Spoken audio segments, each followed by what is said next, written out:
Olá, Canaries! Está começando mais um CanaryCast e hoje o CanaryCast vai ser bem resumido, porque o último jogo do Norwich foi contra o Newcastle fora de casa e foi 0 a 0. Então, não tem muito o que falar desse jogo, né? Não teve nem golzinho pra gente colocar aqui nosso rádio sintonizado, mas vamos direto ao ponto, um pontinho pro Norwich. Isso significa que não mudou nada na tabela. Pois é, né? Tivemos uma partida onde o Duda e o Lucas Rupp puderam mostrar mais do futebol deles, e que porque errou muitos gols, né? Isso é uma coisa que tem sido até um pouco frequente aí nas últimas partidas do Norwich na Premier League. Mas enfim, vamos seguir aqui adiante e falar da tabela e do próximo jogo, na verdade, do Norwich na Premier League.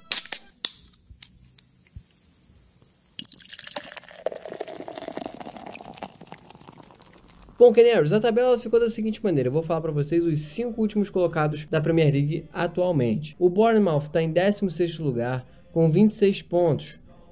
Em 17º temos o Aston Villa com 25.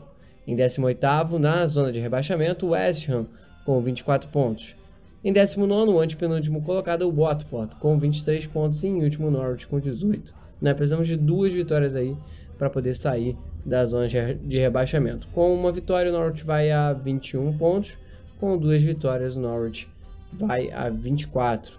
E aí pode, quem sabe, ultrapassar o West Ham em alguma outra forma de desempate. Mas para ser preciso, 3 vitórias seria o ideal para o Norwich dar uma guinada aí na Premier League e quem sabe fugir logo dessa zona. O problema não é esse. O problema é que o Norwich tem como próximo desafio um jogo muito difícil, que é justamente contra o Liverpool, líder do campeonato. Norwich e Liverpool se enfrentam no Carrow Road às 2h30, mas aí tem uma coisa boa, né? É no dia 15 de fevereiro. Então o Norwich vai ter uma semana aí para descansar, para poder se preparar para a partida, porque vai ser uma partida crucial para o Norwich. E aí, quem sabe, a gente conseguir dar esse primeiro passo de 3 vitórias que precisamos para sair, talvez em definitivo, da zona de rebaixamento. Bom, e Canaries, como eu disse para vocês, é um CanaryCast curtinho, porque não teve muita coisa, mas vocês fizeram a pauta desse programa e que vai começar justamente agora no comentário da galera aqui no CanaryCast.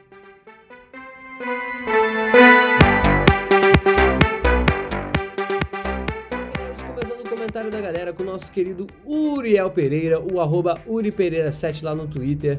Sigam ele. E aliás, Uriel, um forte abraço, muito obrigado pela sua participação. Você disse o seguinte: janela interessante. Diretoria, ao meu ver, acredita na zaga que tem em mãos, investindo em jovens com potencial bom, e podia falar sobre isso. Os projetos para o Norwich se firmar na Premier League. Jovens, contratações certeiras, empréstimos, investimentos, estilo fazer mais com menos e etc. Bom, Uriel, bem interessante aí a sua pauta, né, que você levantou para a gente poder falar aqui no CanaryCast, porque é uma dúvida de muitos, né? Como é que o Norwich pratica esse tipo de filosofia nas contratações? Mas vamos em partes, né? Eu acredito também que a diretoria acredita na zaga que tem, afinal de contas, não só a diretoria, o FARC também, no caso, né? Até porque, né, não tem muito mais o que ser feito, né? Já se passou a janela de transferências. Porém, a diretoria segue investindo em jovens, né? E aí, olhando para o futuro, o Norwich é um dos times lá fora do eixo Londres-Manchester e Liverpool, mas aí Liverpool e Manchester é um colado no outro, então é normal dizer o eixo Londres e Manchester. O Norwich é um dos times que mais investe na categoria de base, é um dos times que mais investe em centros de treinamento, em estrutura, e o Norwich é muito afastado do centrão ali, né? E por conta disso, o Norwich naturalmente tem menos investimentos, menos patrocinadores do que os outros times. Então, o Norwich dar esse passo é um enorme avanço. Por isso que, por um lado, a gente fica nessa agonia, né, de não termos contratações, mas por outro, o futuro é brilhante, né, verde e amarelo, como muitas vezes a torcida gosta de dizer. Porque o Norwich está pensando no futuro e não é de hoje. Desde o comando da Delia até os 5 primeiros anos aí que o Norwich ficou nesse ioiô de Premier League, e aí depois teve o centro de treinamento sendo praticamente construído com dinheiro dos torcedores, e que o Norwich vai pagar, já está pagando de volta. Então tudo que o Norwich tem feito nos últimos anos é para se preparar para o futuro. E tendo uma boa categoria de base, tendo um bom centro de treinamento, isso tudo atrai jovens talentos, jogadores promissores, jogadores já estabelecidos no futebol e, claro, né, dá para desenvolver ainda mais esses jogadores e jogadores da própria base do Norwich. Então, assim, até mesmo o futebol feminino do Norwich, que durante muito tempo treinava em campos abertos, sem infraestrutura alguma do clube, hoje já tem algum lugar para treinar. E isso é muito bom, isso é um grande avanço para o Norwich City Futebol Clube como instituição. Então, assim, temos que sempre lembrar desse ponto. É muito difícil se firmar na Premier League sem um investidor, sem alguém comprando o time, sem alguém comprando parte do time que seja, e sem patrocinadores de grande peso, como tem a Emirates patrocinando, acho que o Arsenal, não é? Como tem inúmeros outros times aí na Premier League, como o Manchester ganha milhões da Chevrolet e da Adidas. Então o Norwich ele faz um trabalho excepcional quando se diz em custo-benefício e planejamento. Isso a gente não pode reclamar do nosso time e foi muito bem lembrado aí no pedido de pauta do Uriel. E seguindo aqui, empréstimos, contratações certeiras. Bom, contratações certeiras nessa temporada acho que a gente não tem como dizer muito, porque na verdade o Norwich contratou pouco e não reforçou a zaga, que era o ponto primordial, né? Eram ali as contratações certeiras caso elas acontecessem, né? Mas empréstimos também, eu acho que os empréstimos que o Norwich fez foram bem pensados. Uma pena que o Amadou tem os direitos do Sevilha, né? Aliás, os direitos do Amadou são do Sevilha e o Leganés pagou mais pelo empréstimo dele. Então ele voltou para Sevilha e já foi para o Leganés emprestado, né? Não foi uma decisão do Norwich liberar ele, que fique claro isso, né? O Leganés simplesmente pagou mais e o Sevilha acionou a cláusula de cancelamento de empréstimo. O Amadou voltou para o clube espanhol e ele foi emprestado novamente. Os investimentos do clube. Bom, é até um papo interessante que eu estava falando até com o nosso querido amigo o André Vitor, que no Twitter inclusive é @AndréVitor, com U e R no final. É o seguinte, o Norwich ele tem uma série de divisões assim para arrecadar dinheiro. Inclusive nosso querido amigo André, o nosso enviado especial de Norwich, pode até aprimorar ainda mais isso que eu vou dizer agora, tá? Pelo que eu entendi quando eu fui lá, o Norwich tem investidores, o Norwich tem uma espécie de sócio-torcedor, que é uma espécie de high society de torcedores, é aquela galera que dá um dinheiro a mais e tá sempre na tribuna, tá sempre nas reuniões de gala e etc. E o Norwich tem os Season Ticket Holders, que é o mais próximo que a gente teria do nosso sócio-torcedor brasileiro, porém é uma espécie de... você é o seu cambista, né? Ou você vai em todos os jogos que você pagou, ou você pode revender o ingresso. Não há problema nenhum nisso, pelo que eu entendi. Então, assim, tem esses três tipos de torcedor e investidor, vamos botar assim, no Norwich. E esses números têm aumentado cada vez mais, inclusive esses números são tão bons que o Carrow Road, a cada ano que se passa, cria-se aquela expectativa de quando é que vai aumentar a capacidade do estádio. Há uns anos atrás era 26, aumentaram para 27 mil. Aumentaram mais um pouco, para 27 mil, quase um pouco mais de 500.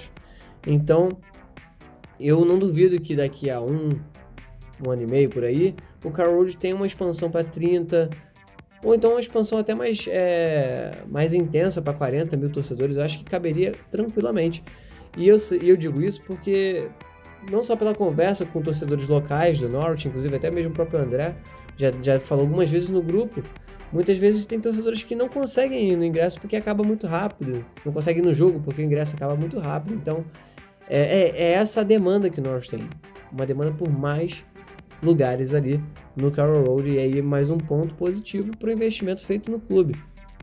E tudo isso se encerra com essa última frase que o Uriel disse aqui, que é o fazer mais com menos. Tudo isso que eu falei, tudo isso da contratação do jogador sub-16 até a reformulação do CT, tudo isso foi feito fazendo mais com menos.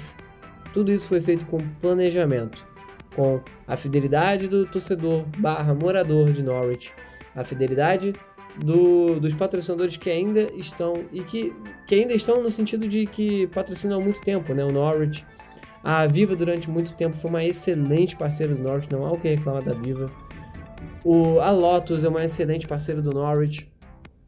Então o Norwich tem tido bons investidores, apesar de não ter nível competitivo financeiro com os clubes lá do Centrão, Londres, Liverpool e Manchester. Então, assim, no geral, o Norwich no mínimo tem uma nota 8,5 aí pro que tem feito ao longo dos anos. Nessa temporada, infelizmente, a gente acabou pecando aí com essa questão das contratações, que só faltou ter contratado 2 zagueiros aí, só isso. Né? Se tivesse contratado 2 zagueiros, um no início da temporada e aí mais um agora na meiuca, né? Porque levando em conta que essas lesões foram um imprevisto, sabe? Teria trazido mais segurança para o time aí na parte defensiva, mas se o Farc confia, se a diretoria confia, quem sou eu para dizer que não, né? E aproveitando também, algumas coisas que eu falei no grupo não aconteceram, tipo o Sinani, na verdade, né? Eu falei Simani na outra vez, é Sinani. Não aconteceu. Como eu disse pra vocês, não era certo, mas tinha praticamente 90% de chance de acontecer. Ele até andou fuxicando minhas redes sociais e as redes sociais do Uriel, inclusive. Mas acabou que ele não fechou com o Norwich, deve ter tido algum motivo salarial, eu imagino. Ou então algum outro motivo terceiro em relação à adaptação, carteira de trabalho, tem sempre umas coisinhas assim. Imagino que carteira de trabalho não, mas pode ter sido salário, né? Pela condição do Norwich na tabela em último, né? Isso pode ter assustado o jogador e ele ter pedido mais. Enfim. Uriel, muito obrigado pela sua participação. Um forte abraço para você e vamos para a próxima participação aqui no CanaryCast, no nosso comentário da galera do CanaryCast. E agora vamos junto ao nosso querido amigo Léo Conde. O Léo disse o seguinte: todos nós estamos muito decepcionados com a janela, mas acontece que agora não tem mais jeito. Só fé nos resta agora. Com uma tabela complicadíssima, só um milagre mesmo. Norwich precisa jogar igual como sua torcida torce. Palavras pesadas, críticas duríssimas do nosso querido Léo Conde, @LeoConde98, sigam ele lá no Twitter. Léo, eu não fiquei decepcionado, mas eu fiquei frustrado, né? Eu esperava mais. É aquela expectativa que não foi correspondida, né? Quem nunca, aliás, né? Na vida, em qualquer coisa. Tá. Soldados baleados perdidos à parte. Eu diria o seguinte: é difícil pra cacete, é complicado muito, mas ainda dá. Como a gente estava falando antes, com 3 vitórias, que é muito difícil, e podem ser parceladas, não precisa ser em sequência, o Norwich consegue sair. Mas a questão toda é que o Norwich depende de outros resultados, então tem que ir grão por grão, né? Devagar a galinha enche o papo. No caso do Norwich, devagar o canário enche o papo, né? Então, de ponto em ponto, o Norwich não pode mais perder. Tem que pontuar contra o Liverpool, tem que pontuar, acho que o próximo jogo é Wolverhampton, enfim. Jogos importantes que o Norwich precisa vencer de qualquer jeito para poder sair dessa situação. E realmente, Léo, se tem uma coisa que o time do Norwich tem que fazer, e que acho que tem feito, né? Faltou um pouquinho de sorte muitas vezes aí, porque o Puk errou muito gol, também por sorte, mas também incompetência. No penúltimo jogo contra o Tottenham, um gol cagado pra caramba dos caras, então faltou um pouco de sorte pra gente também. Mas enfim, era pra no mínimo a gente estar com 29 pontos aí. 29 não, desculpa. 19 pontos. Mas enfim. Uma coisa é verdade, é que o Norwich precisa jogar sempre como a torcida apoia, porque é impressionante o trabalho e o amor dessa torcida do Norwich pelo seu clube. Contra o Bournemouth foi um espetáculo. Contra o Tottenham, lotamos a área. Contra o Newcastle, lotamos a área de visitante também. Então, assim, a torcida do Norwich é muito presente. Teve uma época na Premier League, numa dessas Premier Leagues passadas, que o Norwich bateu um recorde, que eu acho que ainda é do Norwich, que a gente conseguiu botar, e eu não sei como chegaram nessa estatística, 101% de lotação no geral dos jogos do Norwich, né? Seja fora ou dentro de casa, né? A gente ocupando a área de visitante toda e ocupando o nosso estádio todo. Então, assim, não é de hoje que a torcida do Norte é exemplar e não é de hoje que a torcida do Norte é apaixonante. Então, assim, os jogadores têm a obrigação de fazer essa torcida feliz. Léo, muito obrigado pela sua participação, um forte abraço. E agora vamos para o nosso... E agora vamos para o comentário do nosso querido Guilherme Sanclay. Quase que eu me enrolei, Guilherme. Acho que eu nem vou cortar essa parte, pra vocês verem eu me enrolando aqui. Bom, o comentário do nosso querido Guilherme Sanclay é o seguinte. Aliás, sigam ele, @gsanclay, SANCLEY, no Twitter. E o Guilherme Sanclay diz o seguinte, já falei mais de uma vez, umas 20 vezes já. Norwich pareceu jogar muito melhor nas últimas partidas. Acha que a equipe tem evoluído e vai evoluir nas próximas partidas? Cara, vai... Quer dizer, senti que sim, jogou melhor, até porque os jogadores estão ficando... Como é que fala? Fitness? Caraca, momento babaca, né? Não lembro da palavra em português, mas lembro da palavra em inglês. Estão ficando em forma, vamos botar assim, estão voltando ao seu estado de 100% para poder jogar. E isso ajuda muito, né? Porque o Norwich estava jogando com alguns jogadores aí nos 70%, 80%. Então, assim, o Godfrey deve estar voltando de suspensão agora também, se eu não me engano. Então, o Norwich aos poucos ali está caminhando para o seu ideal, para a sua escalação ideal. O Tetten no meio de campo tem sido que nem vinho, né? Quanto mais velho, melhor. Então, tem melhorado bastante ali no meio de campo, por incrível que pareça, porque eu, até uns meses atrás, eu achava que o Tribal seria insubstituível ali no meio de campo. O McLean tem evoluído bastante também, a ponto de eu não ficar insatisfeito de vê-lo como titular. Muitas vezes eu criticava, achava que o Rancid tinha que entrar logo no início, mas acontece que o Rancid também ele acaba fazendo uma função mais ofensiva do que o McLean, apesar dos dois entrarem na mesma função quando o Fark substitui, né? Isso varia um pouco, né? O McLean ele é mais meio campo central, já o Rancid ele tem uma versatilidade maior. O Puk, apesar de perder gols, ele tem ajudado muito, ele tem se deslocado muito. Reparem no deslocamento do Puk, o cara ele tem uma visão de posicionamento muito boa. Ele corre o tempo todo, ele tá toda hora dando opção. É só azar mesmo na finalização, mas se Deus quiser, essa bola vai entrar contra o Liverpool. E, por fim, o Buendia, que tá espetacular. O cara saiu com nota junto com o time de melhores jogadores europeus aí, com Donnarumma no gol. Assim, é uma coisa absurda. Eu vou ler a escalação pra vocês aqui. Ó, pra vocês terem uma ideia, o Buendia entrou no time da Europa do mês. E o cara tá simplesmente com uma nota de 8.15. É uma das maiores notas, inclusive, né? Fica atrás aí de pelo menos 5 jogadores. E o time ficou Donnarumma no gol, Pereira na lateral direita, Azpilicueta na esquerda, Luiz Palomino da Atalanta nas zagas, fazendo as zagas junto com o Van Dijk. E aí vem Buendia no lado direito, fazendo a ponta, Adama Traoré na outra ponta. Adama Traoré tá destruindo, o cara merece os parabéns aí, o jogador do Wolverhampton. Enfim, o Alejandro Gomes também da Atalanta, e o Neymar no meio de campo, e o ataque, Cristiano Ronaldo e Ilicic também da Atalanta. Então, assim, o nosso querido M. Buendia, fora na Argentina, o Football Heaven, tem mostrado que o futebol dele realmente é divino e tem merecido aí esse destaque todo, tanto na Premier League e também, claro, no cenário europeu. É ótimo isso, tanto pra gente como clube e instituição, porque divulga o nome, né, a marca Norwich, vamos botar assim. E divulga também nossos jogadores, que a gente precisa desse destaque, né, para os jogadores se sentirem mais reconhecidos também, não só nacionalmente, mas como internacionalmente também.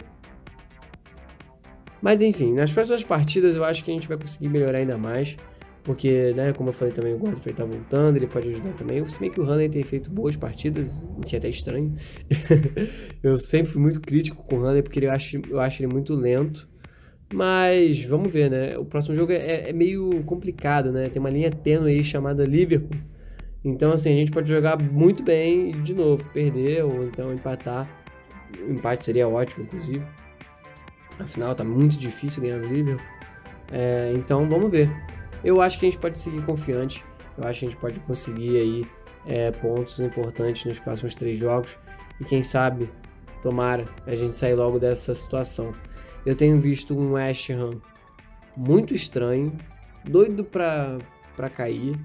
Newcastle também, apesar de ter jogadores bons, os dois times têm jogadores muito bons, também tá naquela zicazinha, aqueles caras estão meio estranhos também, fica jogando aquela retranca esquisita daquele técnico deles.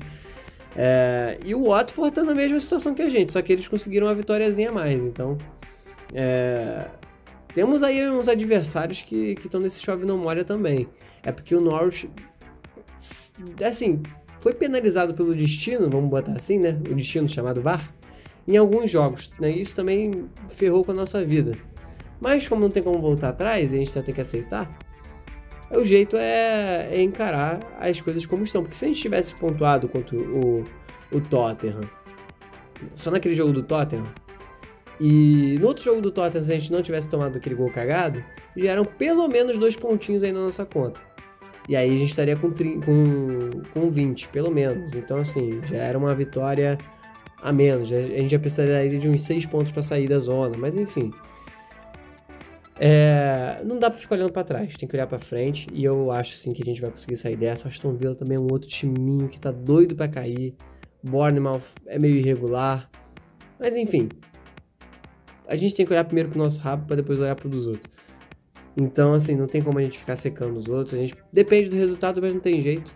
A parada é fazer a nossa parte primeiro. Guilherme, muito obrigado pela sua participação.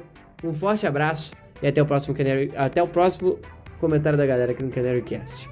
Bom, e o nosso querido amigo André também está aqui participando. Ele mandou aqui o seguinte, aliás, @AndréVitur. Lembrem-se, sigam ele lá. Disse o seguinte: depois dessa janela de transferências, qual o real sentimento quanto à permanência? Bom, André, é aquela, a esperança é a última que morre. É essa a vibe do Norwich. Só que eu não sei vocês que estão me ouvindo, mas eu tenho me entusiasmado muito com os jogos. Eu estou muito positivo vendo os jogos. Dentro de mim aqui, no meu fundo do meu coração, eu sinto que a gente pode ganhar do Liverpool, que é bizarro. Isso é bizarro, mas eu sinto isso. E se acontecer, eu não sei o que eu vou fazer, porque talvez eu não pare de beber até segunda-feira de manhã, a hora que eu tenho que ir pro trabalho. Mas isso aí é coisa que a gente vê depois. Isso aí é coisa que, né, meu fígado que lute depois. Mas enfim. O sentimento de permanência ainda existe, tá? A gente ainda acredita eu, pelo menos falando por mim aqui, eu ainda acredito na permanência, até pelos pontos que eu falei agora há pouco no comentário do Guilherme. Tem times que também estão nessa zica aí, entendeu? Mas que por conta de uma vitóriazinha a mais, estão mais tranquilos em relação ao Norwich. Enfim, muito obrigado pela sua participação, André. Um forte abraço também pra você, meu amigo. E aliás, pessoal, quem quiser, dá uma passada no @Cobblers, com 2 Bs, COBBLERS Brasil, que é a conta do André em relação ao Northampton. Recentemente eles tiveram um reconhecimento muito legal, onde os jogadores do Northampton desejaram um muito obrigado pelos trabalhos aí que o André tem feito pela conta aqui no Brasil. Muito legal esse reconhecimento e parabéns, André, você merece. Bom, Canaries, e finalizando o nosso comentário da galera, temos a participação do Igor Oliveira, o Igor que é o @IgorOliverWolf, quase que eu falei errado aqui. Igor com Y, Oliver Wolf de lobo em inglês, e ele participou dizendo o seguinte: podemos falar sobre a fraca janela de transferências, muito fraca para permanecer na Premier League, e também pôr em pauta o cargo de Daniel Farke. Gosto muito dele, mas talvez seja hora de mudar. O melhor exemplo é o Watford, que da lanterna conseguiu sair da zona. Mas já voltou. Já voltou pra zona. O Daniel Farke, vou responder por aqui primeiro, Igor. Eu não tiraria ele. Por quê? O cara já conhece tudo ali dentro. Essas contratações de jogadores jovens, jogadores alemães, etc.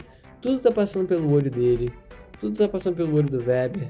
Então tirar isso seria um recomeço, e aí estruturar o time de novo, muda a filosofia, e aí Premier League vai ficar ou não vai.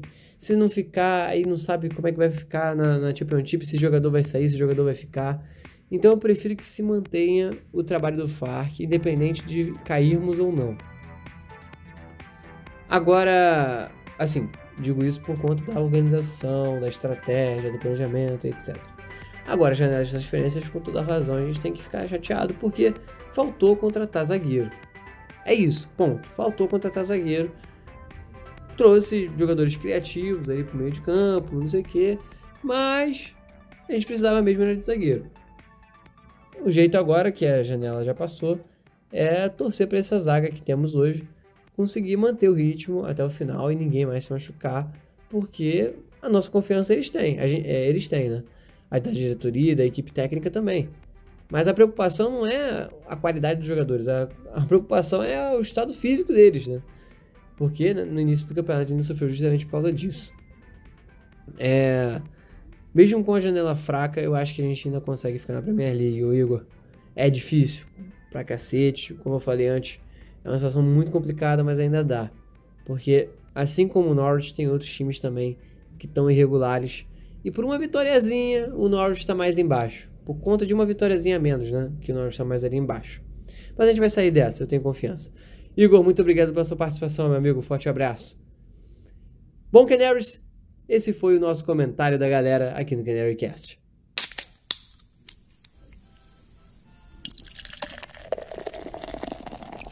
Bom, vocês repararam que esse CanaryCast provavelmente foi mais curtinho do que os outros, né?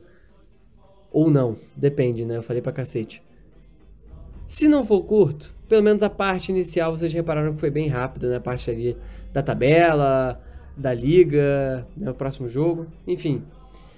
Mas foi proposital, eu já tinha gravado esse CanaryCast na segunda-feira, quando eu cheguei do trabalho, já tava pra editar, mas eu achei que tinha ficado muito fraco, porque não teve gol, e aí eu preferi fazer uma coisa diferente.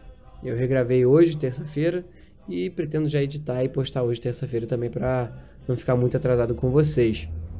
Eu espero que vocês tenham gostado, eu preferi abrir a pauta, abrir o tema do episódio pra vocês, porque afinal de contas eu faço esse programa para vocês, os torcedores da comunidade brasileira do Norte, os Brazilian Canaries que formam esse grupo maravilhoso, e assim trazer um conteúdo que foque mais no que vocês querem saber, né? No que vocês querem que eu opine, no que eu fale aqui no CanaryCast. Bom, agora vamos focando aí pro próximo jogo. Tem uma semanazinha para descansar. Vamos descansar, e ainda bem que tem, porque dia 8 e 9 eu faço plantão, né? Meu sono agradece. Vou ter que trabalhar de madrugada, mas enfim. Ossos do ofício, né? Fazer o quê? Bom, queria também dar um parabéns aqui, antes que eu esqueça, pro Guilherme Sanclay também, que passou em geografia. Parabéns, felicidades aí, sucesso na sua faculdade. É sempre muito legal quando a gente consegue passar aí para a faculdade pública, né? Passar pelo Enem, principalmente. É uma economia muito grande. Quem não passou, também não se preocupem, isso não é tudo na vida. E quem mais passou e eu não sei que passou, também parabéns para vocês aí. No mais, um forte abraço a todos. Espero que tudo dê certo. Depois do dia 15, depois do jogo contra o Liverpool, a gente se fala de novo. Beleza, Canaries? No mais, All the ball, City! Never mind the danger! Come on, we yellows! Fui!